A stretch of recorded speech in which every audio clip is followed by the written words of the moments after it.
c to the n can be viewed as a vector space over the reals, and as such, it has dimension 2n. That's really what this says. It's not that c to the n is just sort of abstractly isomorphic to r to the 2n. It's that c to the n is a real vector space, and as such, it has dimension 2n.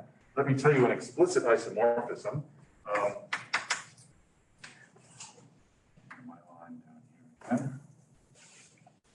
To the right of this line is on the close-up camera. That's why that line is there. So you take, you have complex coordinates. Okay, so this is c to the n, right? So I have to write down n complex numbers. So let me write down n complex numbers. A1 plus I B1. Oops. I B1, comma dot dot dot. AN plus I BN. Right? That's n coordinates. And now I'm just going to separate the a's and b's. Yeah.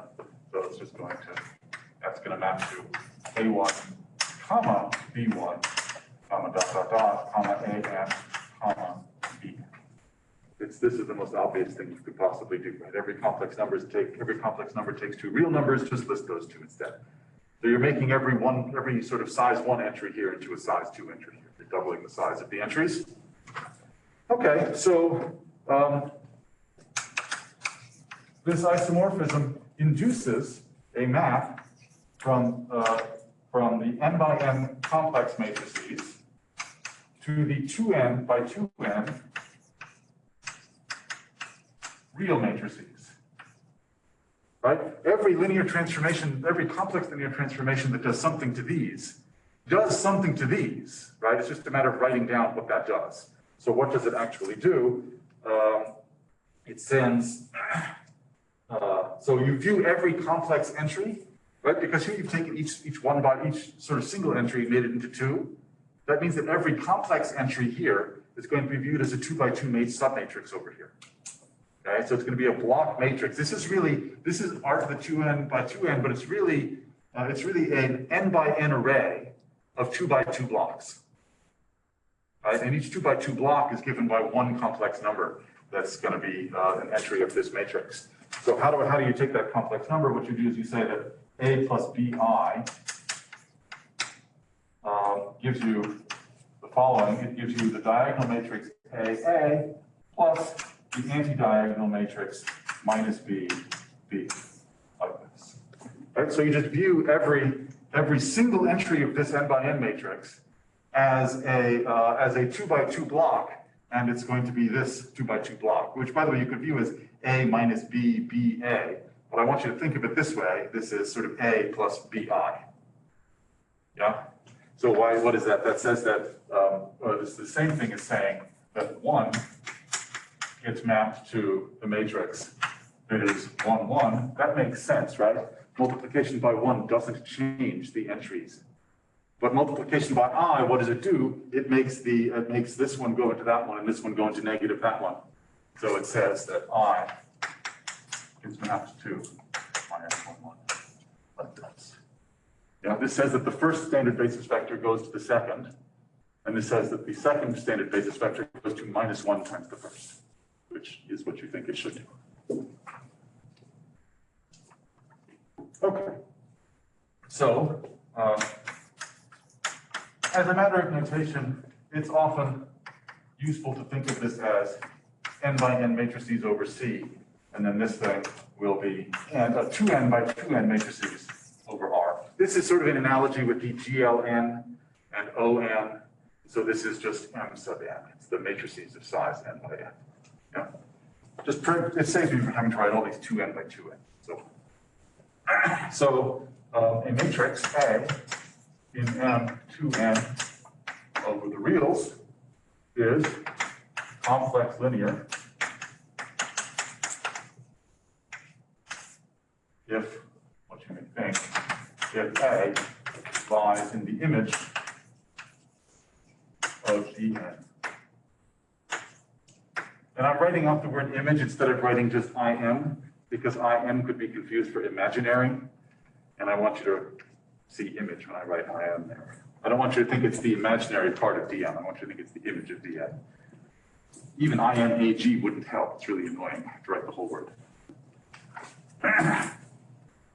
Okay, so And this makes sense, right? We're just saying that it's a linear transformation of a 2n dimensional vector space, but it comes from a complex linear transformation of that vector space, right? So not all matrices here come from complex matrices.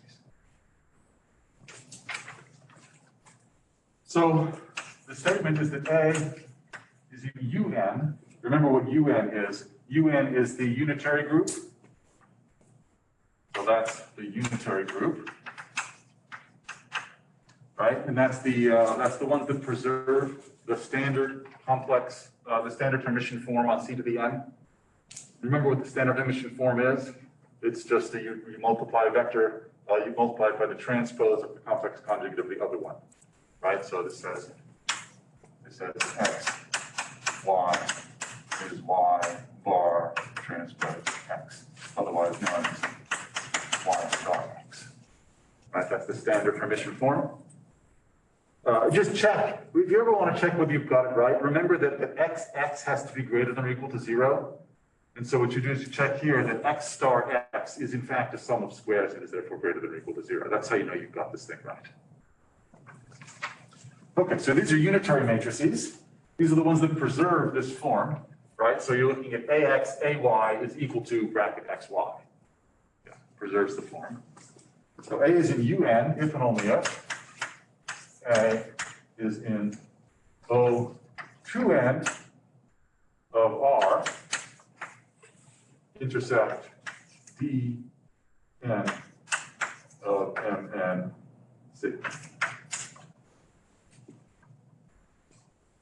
So you're saying that A is, so this should really say that, this is not quite clear as to where A is supposed to sit. A is a 2n by 2n matrix, so I want to say that it's really in Dn of UN.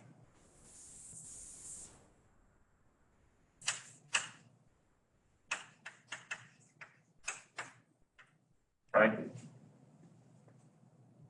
That is, you have a unitary matrix. You're now going to view it as a matrix that's 2n, so that's an n by n complex matrix. Now I want to view it as a 2n by 2n matrix, and the question is, how do I know that I've got one? The answer is, I've got one as soon as it's orthogonal and in the image of this guy.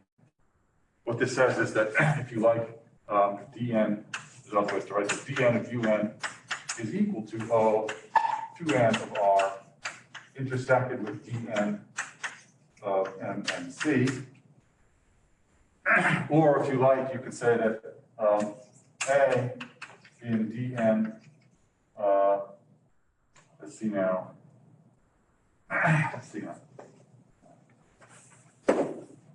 Well, there's other ways to say it. You can say things like, if you have a matrix, then it's unitary if and only if its dn is orthogonal, right? Okay. So let's prove this. What this says is that being complex orthogonal is the same thing as being real orthogonal and a complex linear. That's what this said, right? Being complex orthogonal is the same thing as being real orthogonal and complex linear. Fair enough? Yeah. It's kind of what you'd want to be true. So let's prove this. Oh, look, my eye is still there. I think the person who cleans the boards must be about this tall, is my guess. Proof. So first of all, check that dn of A star is the same thing as dn of A star. Now, when you write these things down, you have to remember what's going on here. Boy.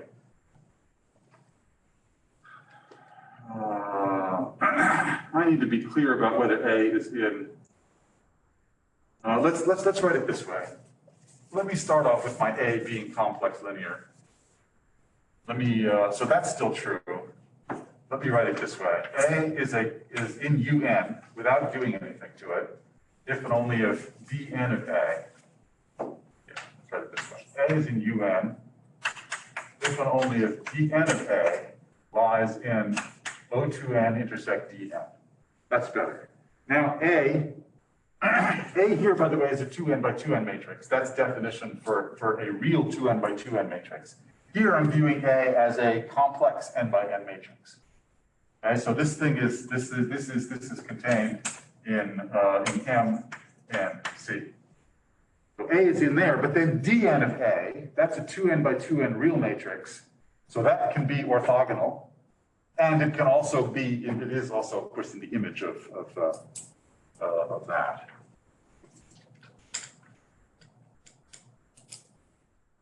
Right. Oh, I suppose I can just write it this way, because it's automatically in Dn of Mn. As I said, there's lots of ways to write this. Let's take this one, because this is kind of the simplest way, right? We just have to check that Dn of A, so A is going to be a unitary matrix if and only if its Dn is, sort of its realification, if you like, is orthogonal. Okay. And you took out the intersection because every real orthogonal matrix is inside that other space. Just because it's already Dn of something, so the fact that it's in Dn of MNC is completely, it's just by definition. Uh-huh. Right, so before I was viewing it as a real 2n by 2n matrix, and then if I start off with a real 2n by 2n matrix, I have to specify that it's in the image of the complex linear ones. But if I've already said it's a complex linear one and I'm taking Dn of it, then it's already in Dn of MNC and I don't have to add in the condition again. This is still true. This is another way to say it, right? So this is an equivalent way to say it, which doesn't involve, so where you sort of start off with a real 2n by 2n matrix, you say if it's both orthogonal and complex linear, then it's the same thing as saying that it came from a unitary. Where you could ask the question, if I had an orthogonal matrix of size 2n by 2n, then when is it unitary? When is it the image of a unitary? Well, precisely when it's the image of a complex linear thing. Right? So that means the only condition to be unitary is that it be orthogonal and that it be complex linear, and that's it. It's not like it's some special collection of unitary complex linear things. That's, you get all of them that way. Okay. What is this star? The adjoint? That's the adjoint. Right, so that's a complex linear thing. What is this star? Just the transpose. Yeah, I mean, it's also the adjoint, but since it's a real matrix, this is just the transpose. So, unfortunately, in some sense, the fact that star is transpose on real matrices means that we can be lazy and just write star when we actually mean transpose. Okay, so you need to check this. So just check. What does it come down to? It comes down to the fact that over here, what does minus I go to? Right?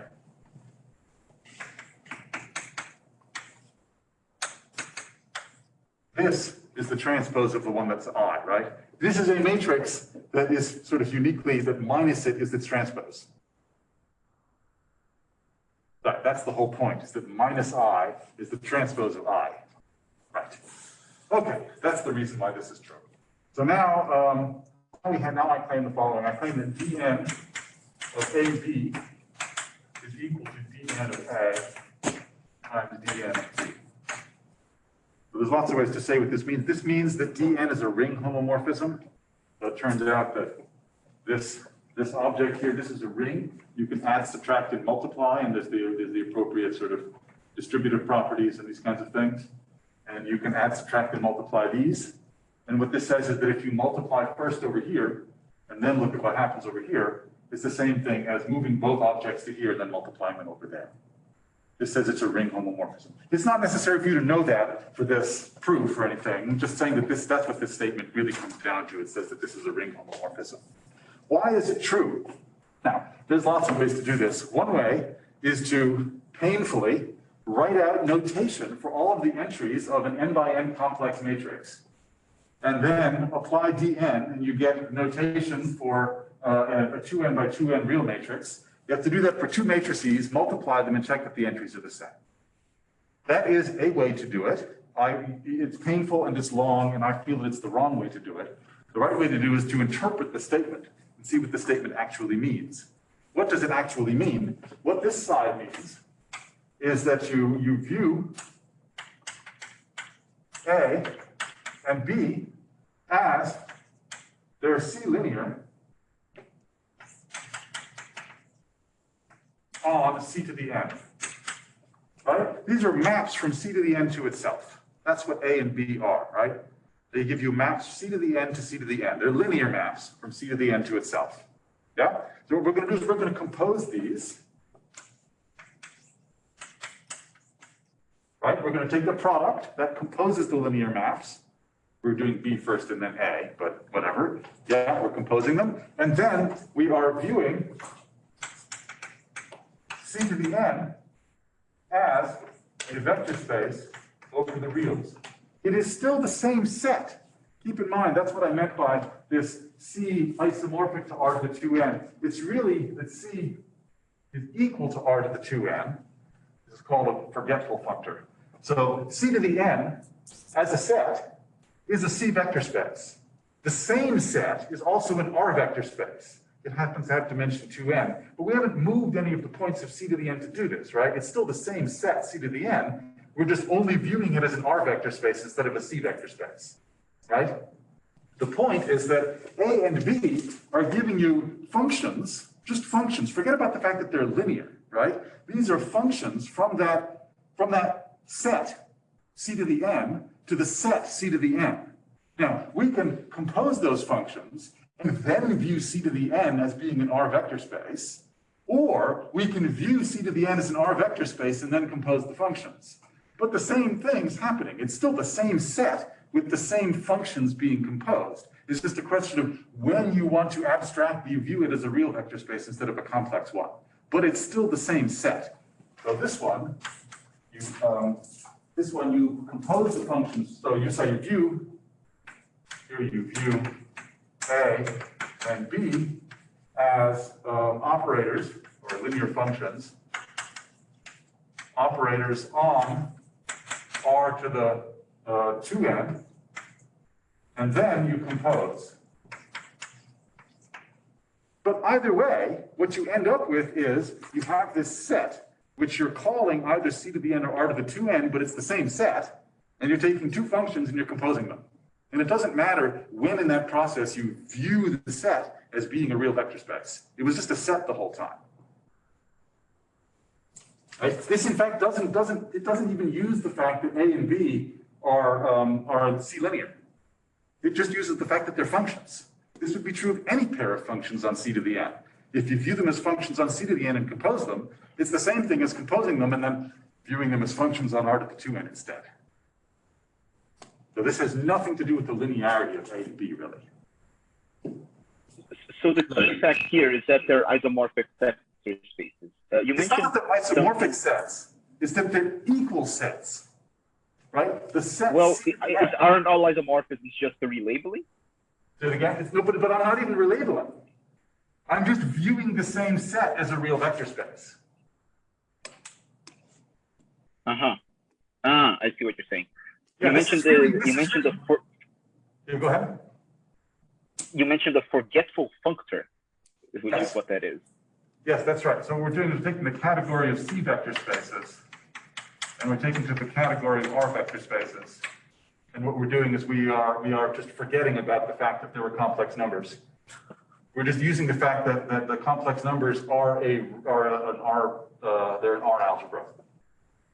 So there's every module over every complex vector space is already a real vector space, just by virtue of the fact that the reals are a subfield of the complexes. So we're just forgetting about the complex structure and just using only the real structure. Yeah, okay. So this proof is, sort of abstract, but it's far easier than writing down notations for all the entries of these matrices. Okay. Therefore, so we have that dn of A and dn of A, oh, sorry, I want to write it as star. Yeah, what's the point? I want to check that this thing is unitary, right? So unitary, and so orthogonal, what does orthogonal mean? It means that a matrix times its transpose is the identity. And what does unitary mean? It means that a matrix times its Hermitian times its adjoint is the identity. So let's just check what's going on here. What is dn of A times dn of A star? That's the same thing as dn of A times dn of A star. And that's the same, that's by the first line up here. Yeah. And then that's the same thing as dn of A times A star. And that's by the second line up here. Yeah. So what does it mean for this? What does it mean for this thing to be the I2n? What does it mean for that to be I2n? It means precisely that, what is I2n? Well, I2n over the reals is dn of, well, okay, that's if and only if A star is equal to in over the complex numbers, right? That's because this function dn is injective. So if you know what you hit, then you know what you came from. And that's the same thing as A being a un, right? And then what's this one equivalent to? So this one equals I2n over the reals, if and only if, just by definition, A lies in O2n of I. Right? Yeah, that's all that's going on. It's just that this map dn, it commutes with taking A star. So you can do the A star before, or you can do the A star after, and you get identities both times.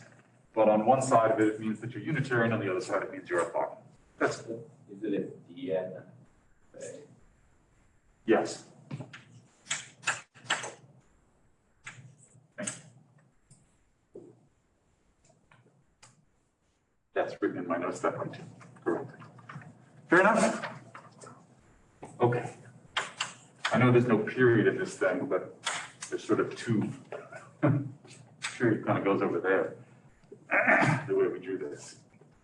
Okay, so let me make another definition. I hope this gives some idea of what a unitary matrix feels like. Although recognizing what a complex linear transformation is apparently the hard part then.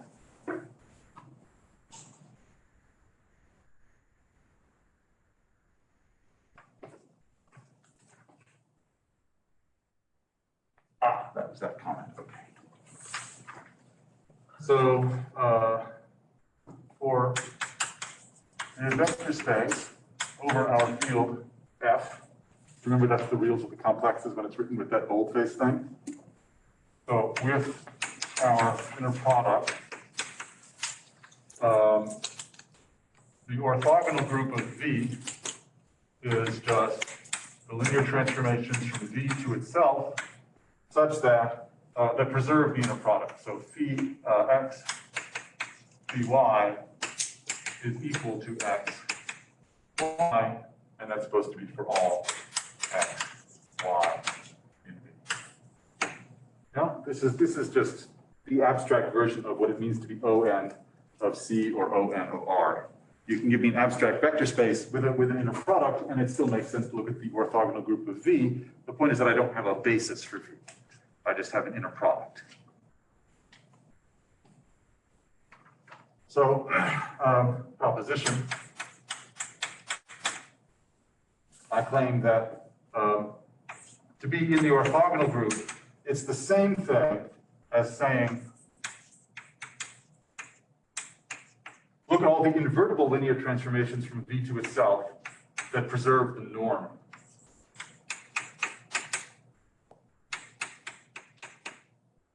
And that's for all x in V. So preserving the norm is the same thing as preserving the inner product. Remember, if you have an inner product, then you have a norm, right? It's the square root of x with itself, x paired with itself. And I'm saying that preserving the norm is the same thing as preserving the inner product, once you're given that it's linear. So proof It's the standard sort of thing. Just take x minus y squared, because this norm is not just any norm, right? It's the norm that comes from this inner product, or from this Hermitian form, let's say. So that this is equal to x minus y paired with x minus y, real. And what's that? That's length of x squared plus length of y squared minus 2x y over the reals. How do we know this? It's because this number is real. So if we take the real part of this thing, it's just giving us the real number that we knew we were going to get anyway. Right? But the point is that the inner product of x minus y with x minus y is already a real number. So if we take the real part of it, it's the same real number that we thought we already had. Right? So this is going to be the length of x squared plus the length of y squared minus 2 times this real number, because we know that the complex number that we get has to be 0. Okay, so then this implies that x, y, the real part of the pairing is, I'm just solving this equation, right? I'm putting this on the other side and putting that on that side and dividing by 2. So it's going to be 1/2 times the length of x squared plus the length of y squared, and then minus the length of x minus y squared. So what's the conclusion I take from that?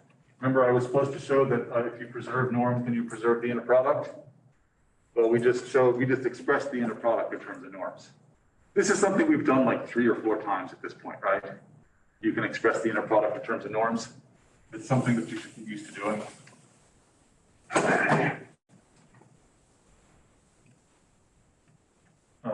So phi preserves norm implies it preserves the inner product.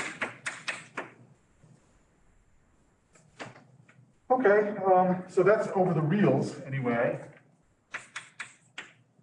How about when f is complex numbers? When f is a complex numbers, you just check that phi from c to the n to c to the n, that preserves norms implies that dn of phi preserves norms, but now it's real, and that implies that dn of phi is in O of r to the n, 2n, and that implies that phi was in O of c to the n.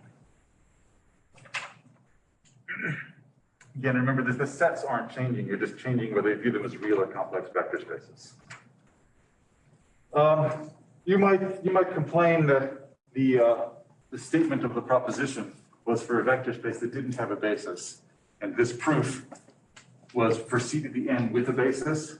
So if you have an abstract vector space, just choose an orthonormal basis. Remember, it's not just an abstract vector space, it's an abstract vector space with an inner product.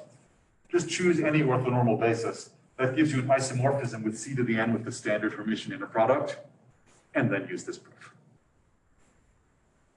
So sometimes it makes life easier just to choose a basis temporarily so that you can argue something by knowing that it's true in some standard case where you have a basis. Oh. So how did this argument lead us to the conclusion that phi preserves norms? Oh, because, sorry, phi, no, we know that phi preserves norms. We're assuming that it preserves norms. So it preserves this side. Oh, okay. And therefore it preserves this side. Oh. Right. Wait, I thought we were assuming it preserved inner products because that's what's in the definition.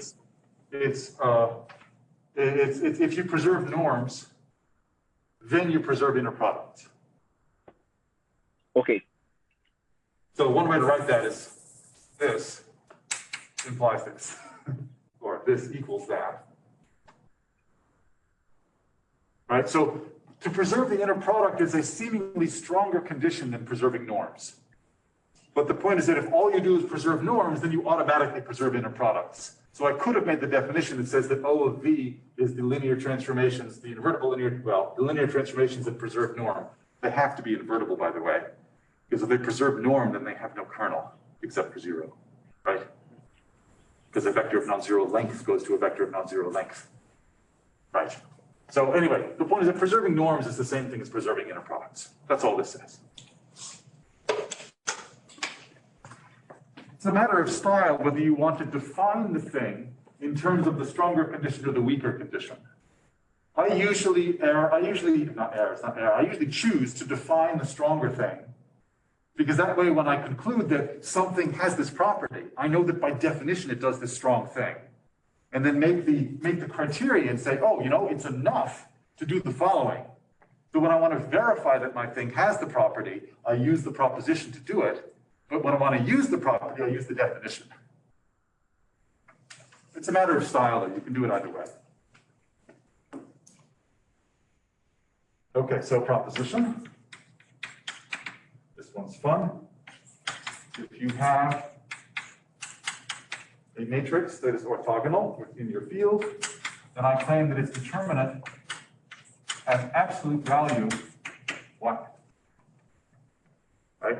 So that means over the reals it would be plus or minus 1, and over the complexes it would be some unit complex number, which would be on the unit circle there. Proof should fit in here.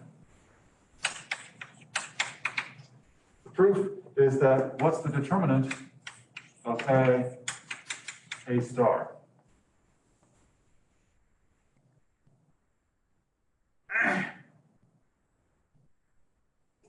So for any matrix A, this has nothing to do with it being unitary or something like that. But the determinant of A star is the determinant of A times the determinant of A and then bar, right? Because the transpose of A has the same determinant as A, and then the complex conjugate, the determinant of a complex conjugate is the complex conjugate of the determinant. Fair enough? Ask out, please. Thank you.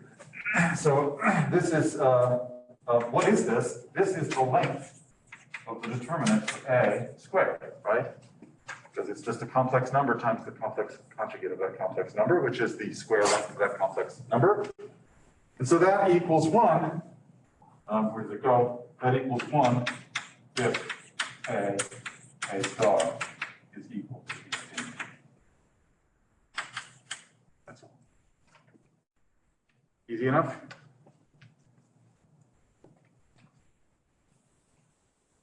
That is the first bit about arguing the determinant of A star is the length of the determinant of A. That's true regardless of which matrix you started with, right? This is always true. So forgetting about that, this, whoops. There. I forgot the equals 1 there. This part, before the equals 1, that's true for any square matrix over F. The point is that that equals 1, not even only F. Yes, I've already got that. Just the equals 1. This equals 1. If the product of your matrix with its conjugate transpose happens to be the identity, then this thing equals 1. That's all we're asking. That's all we're saying. Of course, you can have matrices that have determinant of absolute value 1 without them being unitary, right? But it's just saying that if it's unitary, then the determinant has absolute value 1. Let's make a definition here. It says that S-O-N of R, that's going to be the matrices A in O-N of R with determinant equal to 1. And then S-U-N, there needs to be no C there, it's just S-U-N, that's going to be A in U-N, such that A equals 1.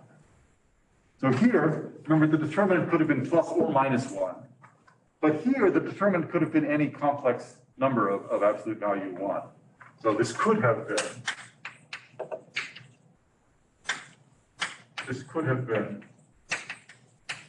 any lambda in C with absolute value 1. So that's saying, it could be anything on the unit circle. So lambda could be somewhere in here, right? So this is sort of, this is just saying that the orthogonal matrices, remember when we talked about orientation? Right? The orthogonal matrices, they either have determinant +1 or they have determinant -1. And that's sort of two connected subgroups. So there's two components to this group ON of R. There's the ones of positive determinant, and then there's the ones of negative determinant. Ones of negative determinant, by the way, aren't a subgroup, because if you multiply two of them, you get something of positive determinant. So this is called the identity, the identity component of that group. It's the component that contains the identity. This one is more interesting. So the transition from unitary matrices to special unitary matrices is looking at only the ones that have determinant 1. That's sort of reducing the choice from a circle, which is an interesting thing to do.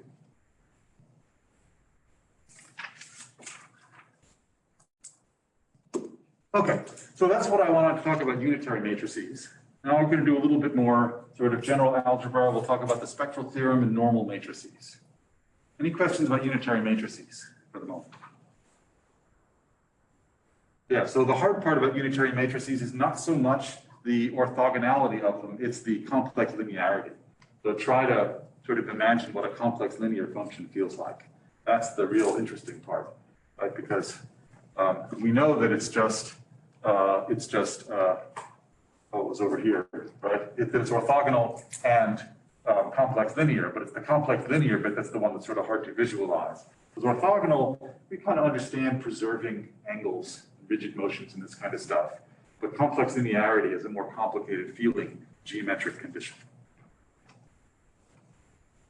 Okay, so for the rest of this lecture, I have some running assumptions, because I don't want to keep repeating them. And it's going to be that I have a vector space V with an inner product. And the dimension over the complex numbers of V is n. And I want a linear transformation. And that's going to be C linear. Okay? So that's the input to this remaining part of this lecture. Okay? Finite dimensional complex vector space with an inner product and endomorphism.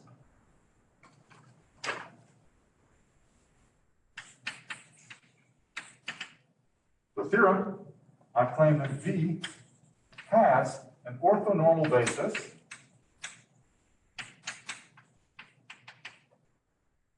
B such that the matrix of phi in this basis B is upper triangular. You see how all the notions that we've done earlier in the course are sort of coming, early in this course and in 221, they're sort of all coming together in various ways. It allows me to make this statement without having to sort of explain lots of things, because you've already seen upper triangular matrices.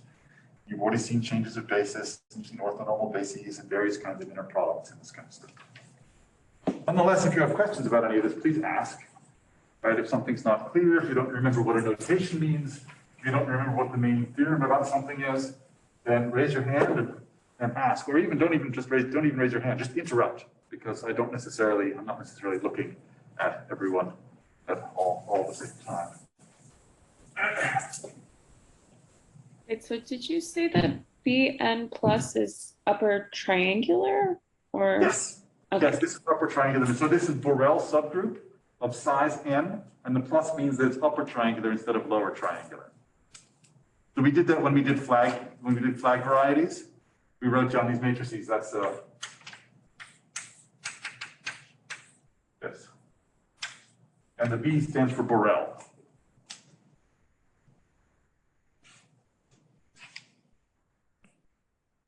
Okay, what's that same as saying? So the theorem, this is just a note, although it comes up in the proof. The theorem is the same thing as saying that if you have a matrix of size n, then what does the change of basis mean? means that you can conjugate, right? What does it mean that you have an orthonormal basis? What are you conjugating by? Say it again? It's adjoint. I missed the word. It's adjoint. Oh, sorry, a matrix and its adjoint. Yes, the point is that the matrix that you're conjugating by is unitary, right? Because its columns are supposed to be the orthonormal basis, right? So what this means is that U, A, U star, that is upper triangular, and that's going to be for some U in UN. That's the same thing as the theorem, right? Because saying that with some choice of orthonormal basis, okay, to say with some choice of basis, it's upper triangular, would mean that you could conjugate A to make, you can conjugate the matrix A to make it upper triangular. The fact that it's an orthonormal basis means what you're conjugating by is unitary. Right? When you say conjugating, say it again? when you say conjugating, do you mean like you find a similar matrix that through similarity you have? Yes. So conjugation. This is a different meaning, and this is not complex conjugation. Conjugation of a matrix by P is P A P inverse.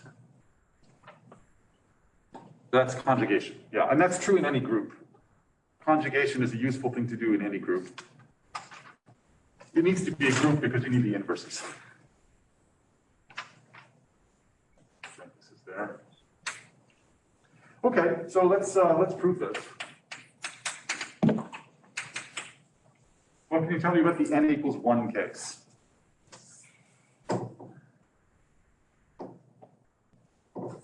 I mean, everything's upper triangular. So. Yeah, everything's already upper triangular, right? It has to be upper triangular with non-zero stuff. Sorry, it doesn't even have to be non-zero stuff. The point is that any 1 by 1 matrix is already upper triangular. Okay, so we can just put a check mark there and not have to think about it again. So how is this proof going to go? Induction. Yeah, any proof that starts off with n equals 1 check is going to be by induction. So now let's take n greater than or equal to 2. So let's pick a unit eigenvector, and let's call it U1. Why can I pick a unit eigenvector? What have I used? If an eigenvector works, then you can scale it by anything. That's right. So if I have any eigenvector, I can certainly rescale it. So why do I have an eigenvector? What is it about the whole setup that implies that I have an eigenvector? It's because it's complex. It's because we're using the complex numbers, right? If I was over the real numbers, there wouldn't necessarily be an eigenvector, right? Think about rotation. Rotation of R2, there are no eigenvectors. So in order for there to be an eigenvector, we're using the fact that we have the complex numbers, which is algebraically closed. So this uses the complex numbers. Okay? I mean, it would work over a field that was algebraically closed that wasn't the complex numbers, but we assumed we had the complex numbers, so we certainly have this. Okay, we picked the unit eigenvector U1, and let's pick an orthonormal basis.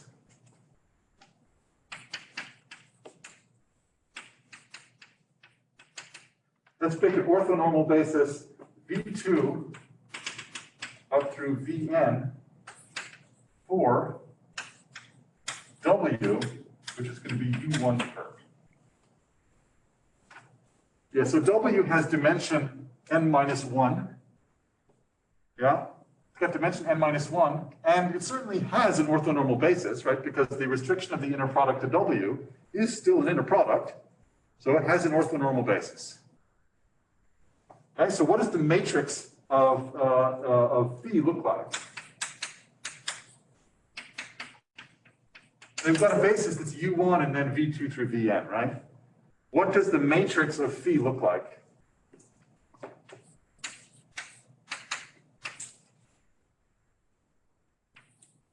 You tell me. So remember, you're trying to find the matrix of a linear transformation with respect to a basis. So you ask yourself, where did the basis vectors go? where does U1 go under phi?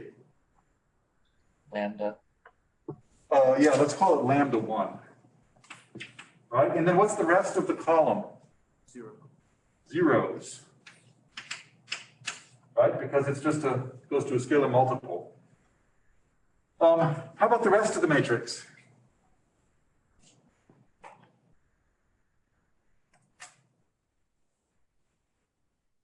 You're all looking at me like I have no idea. That's because there's no restriction on the rest of the matrix. Right, the rest of the matrix is just, it is what it is. There's stuff over here, and there's some matrix in here, which I'll call A prime. Right? There's no restriction. I mean, the phi takes V2. It could have U1. It could involve U1. It could involve any of these things, right? This says that the phi takes the V's to arbitrary things. But we do know that it took U1 to lambda 1, U1, and then a whole bunch of zeros. Now, we haven't used the fact that V2 through Vn is an orthonormal basis for W yet. We just used the fact that V2 through Vn is a basis. In fact, we haven't even used that the V2 through Vn is a basis for U1 perp. We've only used the fact that it's just a basis for, that it completes U1 to a basis. This would be true for any V2 through Vn that complete U1 to a basis of the ambient space. Okay, so we're going to use that now. So now, where lambda A prime, what that means is left multiplication by A prime. Left multiplication by A prime is a homomorphism from W to W. Okay? So this is now a linear transformation from a vector space. So what dimension does W have?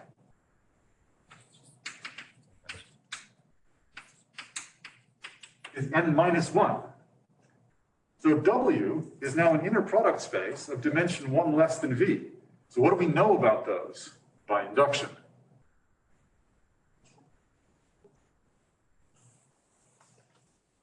They have no, Say it again. they have an orthonormal basis, but We have an orthonormal basis such that the matrix with respect to that that basis of the triangle. right. So by induction, choose, it occurs to me, I don't think we actually we never use the fact that V2 through Vn are orthonormal. I think I only need any basis. I think I need the perp. In any case, well, yes, I do need a perp. So the reason why I want perp, see, I want these things to be, I want whatever basis, so, okay. I think I can just do this. Actually, I don't think I need these to be an orthonormal basis. I think I need these to be any basis. And then I'm going to choose an orthonormal basis. Now, I do want it to be a basis for U1 perp, because I want that in the end, I'm going to produce an orthonormal basis for V. And if I'm going to produce an orthonormal basis for V, then whatever basis I produce here should at the very least be orthogonal to U1. But for the moment, I don't care that these things are orthonormal. I just care that these are any basis. So that I can write down this matrix A prime. Then I can choose an orthonormal basis. So the point is that, I guess the statement is that regardless of which basis I choose here, the matrix of phi is going to look like this. Now let me arrange that the matrix of A prime is upper triangular, and then I'll be done. So by induction, I can choose U1, U2 up through UN. That's going to be B prime. So orthonormal, that's going to be our basis B prime, so that left multiplication by A prime in the basis B prime lies in B n minus 1 plus. I hope at this point you appreciate all the notation that we've got, right? This is the reason why we needed to give this, why we need to give a name to the map induced by A prime. A prime is a matrix. Left multiplication by A prime is a homomorphism. I can now take the matrix of that homomorphism in this new basis B prime, and that gives us an upper triangular matrix of size n minus 1. And we're done. Because if this one's upper triangular, then this thing's upper triangular. Fair enough. You have actually seen this proof before in 221. This proof is the same proof that we did in 221. Question?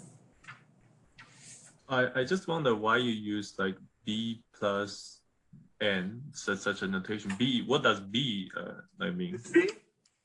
That Yeah. stands for Burrell, which is the person's name. And this B, that stands for basis. It's just one of those things. So, okay.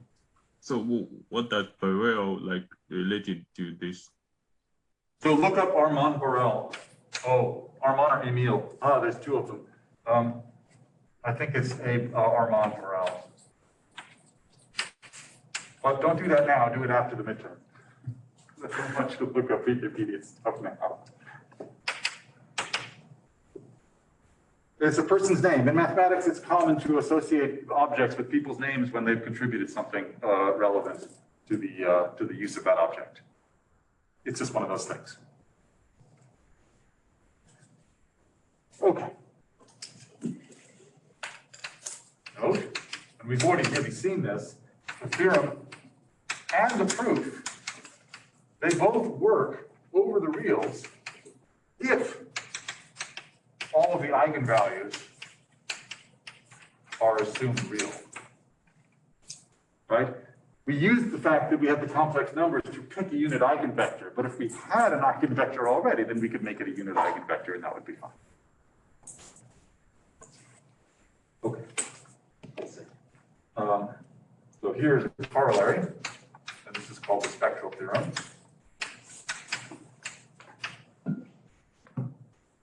And it says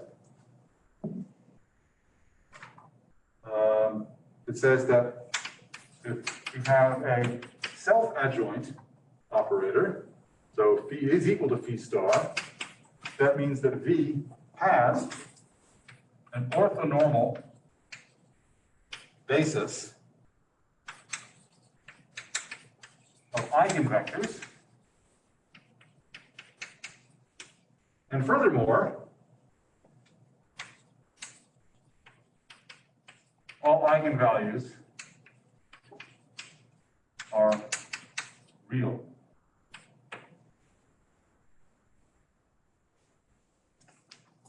And that's the spectral theorem.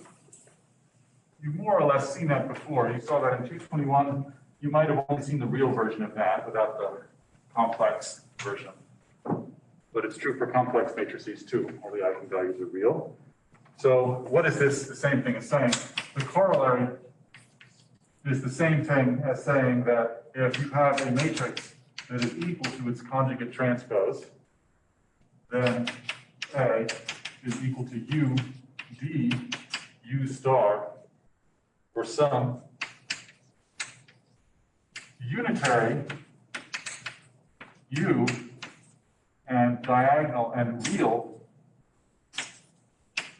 diagonal.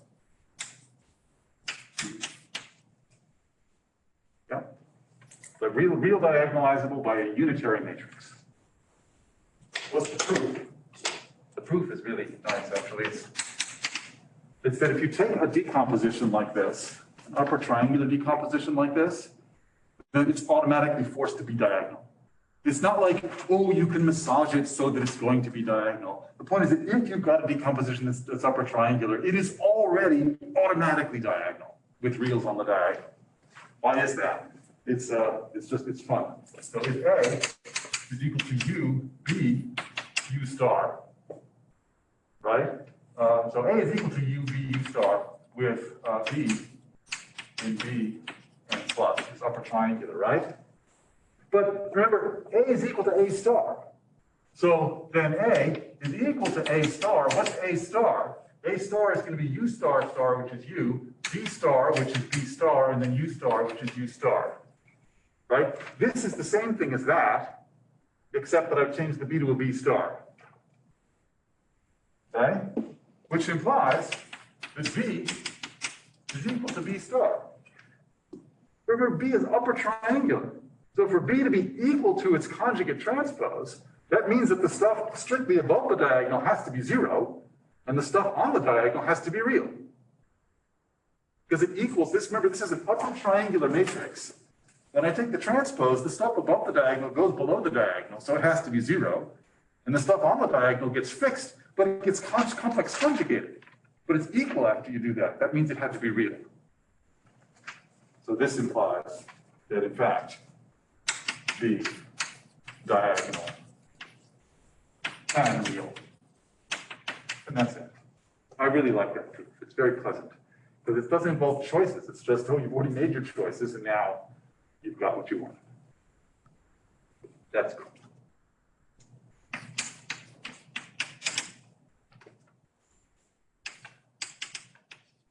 By the way, lots of physics is based on having Hermitian operators with this sort of diagonalizable things. The diagonal numbers correspond to maybe energy levels of things. Hence spectral theorem, like the spectra of an atom, the energy levels that you get come from the fact that the operators in quantum mechanics are Hermitian. Okay. Raise your hand if you have seen the word normal defined in a mathematical context. All of your hands should be up right now. I know that you've all seen the word normal defined in a mathematical context. It's in fact already on the board many times, right? Orthonormal, where is it? It is on the board, isn't it? Yeah, orthonormal. Oh, I crossed out orthonormal there, but anyway, the word normal is all over the place, right? Normal, unfortunately, is one of those English words that has about 40 different mathematical meanings. Like, it's like the word regular, or the word non-singular, or the word, I mean, fortunately, we don't define anything to be nice. Like the word nice is still observed to be an English word. But basically, when nothing bad happens, you call something normal. Okay. So phi is called normal if it commutes with its adjoint. What do we mean by an adjoint for a linear operation? It's remember the running assumptions are that V is a vector space with an inner product, with a Hermitian inner product, right? So phi star is the map that goes. It's how do I say? It's x phi. So I don't want to say phi x y is equal to x phi star y. That's what the adjoint is. It's the thing that goes on the other side. If you like, it's the map induced on the dual by phi. Right? So just like a column vector, its dual is a complex conjugate row vector. So if you have a linear transformation, I want to think about it the other way. Yeah, so if you have a linear transformation, then its dual is right. So if you have a linear transformation from column vectors to column vectors, then by viewing it as right multiplication on rows, you get a linear transformation on complex conjugate rows. So this is just the abstract formulation of that.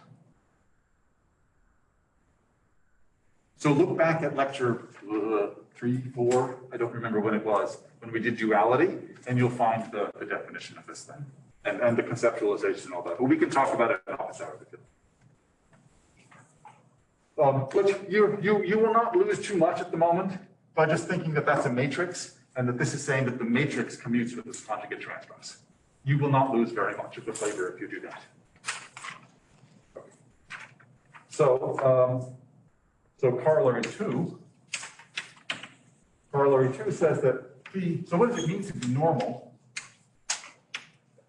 So phi is normal means that V has an orthonormal, oh God. But now the word normal is appearing in a theorem, in a corollary about a different notion of normal. This is the orthogonal kind of normal, and this is it's kind of derived from the orthogonal kind of normal. And this is why probably it's called normal. There's an orthonormal basis of lines and vectors.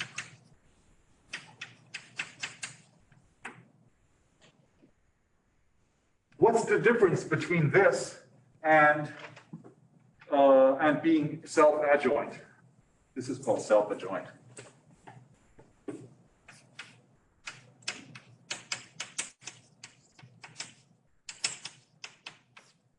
What's the difference between normal and self-adjoint?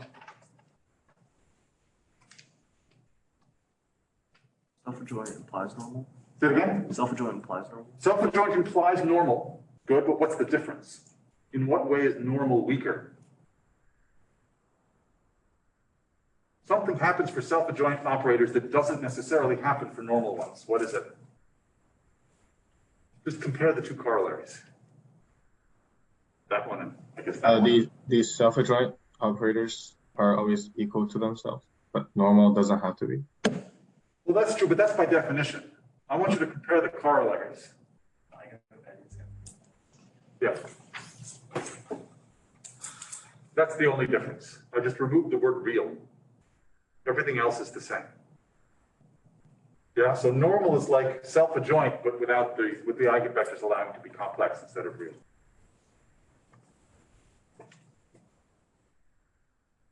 So this is the same thing as saying that A, so this is the same thing as saying that A equals U D U star with, let's see now, for some U, UN, and D, and just diagonal D.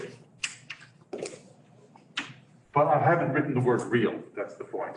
If I'd written this, then you just sort of do a pattern matching thing. It's like, oh, that word is missing, but that's the only thing that's missing. Okay. It's actually clearer just to cross out the word real and then be done. It conveys the point. Okay, so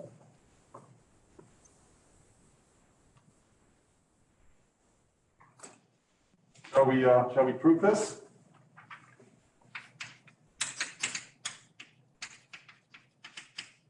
So it suffices by the theorem.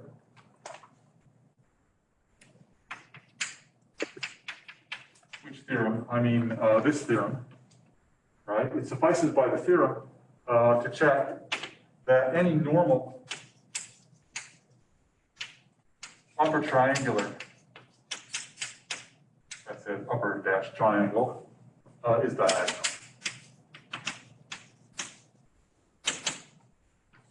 Right? I mean, we know that we can put our matrix in this form. If this thing is already diagonal, then we're done. This thing is already normal. Like conjugating a normal matrix gives you a normal matrix. You should check that. Right? Any conjugate, any matrix that's similar, let's see now, if I change basis, if I have a matrix and I change basis, if the matrix commuted with its adjoint, then its conjugate also commutes with its adjoint. Right, let me just write that down. So P A P inverse times P A star P this is now going to be P star and P star inverse. But P star, let's just think for a second. So this is orthonormal. So P inverse is P star, right? P inverse is P star. So now we're going to multiply PA P star times PA star P star. What's that equal to? These things cancel. That's going to be P A star P star, which is then P A star A P star, and that's A is normal. Right, and then this is going to be P A star P star P A P star. Yeah, so the point is that this thing, A star commutes with A, if and only if PA P star commutes with PA star P star. Yeah. Okay. That's there, just to check. So let's assume that n in V n plus is normal. Let's just check. What is n star n? What's the 1-1 entry of n star n? Think of this as being our n. If I took n star n, right, then I'm taking the conjugate transpose. So I want the top row of that and the left column of this. What is that entry? What's the top row of the conjugate transpose? It's this column transposed conjugate, I multiply it by this column, what do I get? Lambda 1 bar, lambda 1. I get lambda 1, 1 bar, lambda 1, 1. Right? This should really say like A11, whatever. It's just to say A11 squared, right? Let me change this to A11, like this. Okay? What is n star 1, 1? So now I'm going to take this matrix, and I'm going to multiply it by its conjugate transpose. It's going to take this row times the complex conjugate of this row. It's going to be the dot product of this row with its complex conjugate. It's going to give me A11, the length of A11 squared, but plus the sum of the squares of all the other ones in this row. Yes? So this is going to be the length of A11 squared plus the length of A12 squared plus the length of A1n squared. So then what can you tell me about these things? Remember, we assumed that n was normal. If we assume that zero. Yeah, it's 0, because see, if we assume that it's normal, then this thing is equal to that thing. But these are all non-negative integers, non-negative real numbers. Those are all non-negative. This implies that A12 equals up through A1n is 0. Yeah, so these stars then all become 0.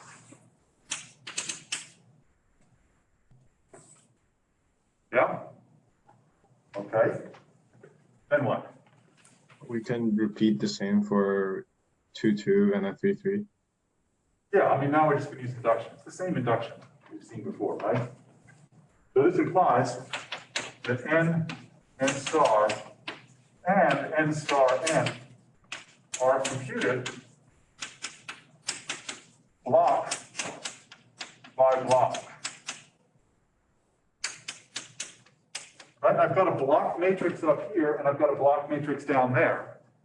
And I'm just taking the conjugate transposes of these various things. I'm taking now the, this times its conjugate transpose up here, and this times its conjugate transpose down there.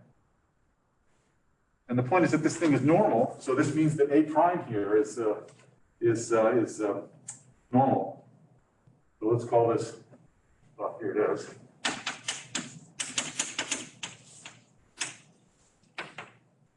I've already written it down here, so the notation is different in my notes, but whatever. This matrix A prime here, that's normal, right? So if that's normal, then it's it means that A prime is upper triangular, right? Because by induction.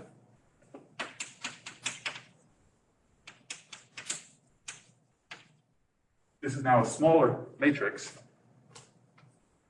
I'm sorry, not as upper triangular, it means it's diagonal. It's upper triangular by assumption.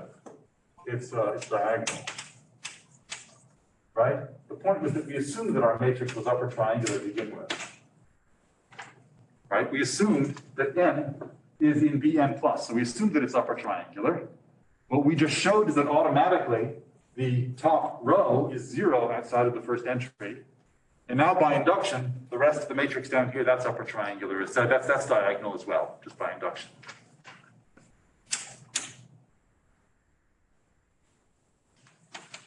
We're done. That's all. It's again one of those things. It's the same as this. It's the same as the proof that we had over here. It's sort of like once you put it in this form, it's not that you then have to make further choices in order to make it diagonal. It's that it already was. You just had to recognize that it was.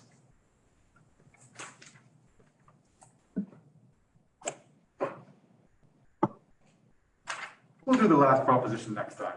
It's simple and short and just takes a minute, but we won't bother to do it now. Yeah, so we'll just stop now and we'll finish with the last proposition on page 24 next time.